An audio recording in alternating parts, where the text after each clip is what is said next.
What was the first significant thing that you wrote that you said? There's no such thing as the Ten Commandments. It's very early in book 1. I remember that vividly. You know, the first thing I remember, the first real questioning of the process was when I wrote, how do I know this is not just my imagination? And God answered, what would be the difference between your imagination and me? Do you not think that I would use your imagination as a means of getting through to you? I've used people's imaginations from the beginning of time. So God said, you know, excuse me, but of course it's your imagination. It's exactly what it is. You are imaging this. That is, you are being inspired. So I stopped asking myself, well, who is this? You know, God or me? Because God got very clear with me, there's no difference. The first problem that you have is you imagine that there's a difference. As soon as you stop thinking there's a difference between what God is and what you are, everything will begin to change. So I let go of that question for a while and proceeded and let the process continue.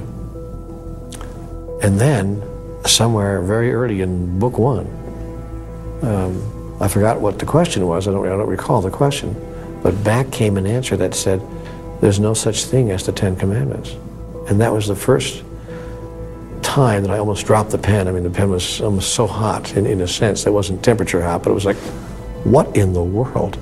And I looked at that on the paper and I thought, that's not part of my belief system. That didn't come from anywhere in mine. So I wrote down, of course, how can that be? What do you mean?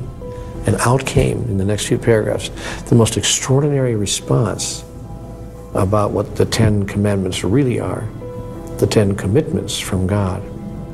That's when I knew that somehow I had connected really with some level of understanding or awareness in the universe that transcended my own individual experience.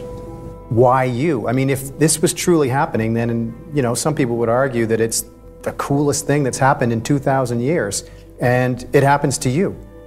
Yeah, well, actually it's happening to everybody. And that's the next thing I'd learned, because of course I did ask the question. I asked the question directly, just as you've posed it. Why me? And God said, oh, do you really think this is just about you? I'm talking to everybody, all the time. God has never stopped communicating with humanity and never will.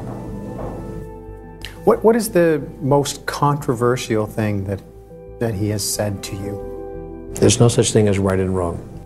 So there are no rules? There are rules that we create, but none that God creates. I couldn't believe it. I mean, I was having a hard time with that, and I was writing back, if you please. How can that be possible? How can there be no such thing as right and wrong? I mean, the underpinnings of every society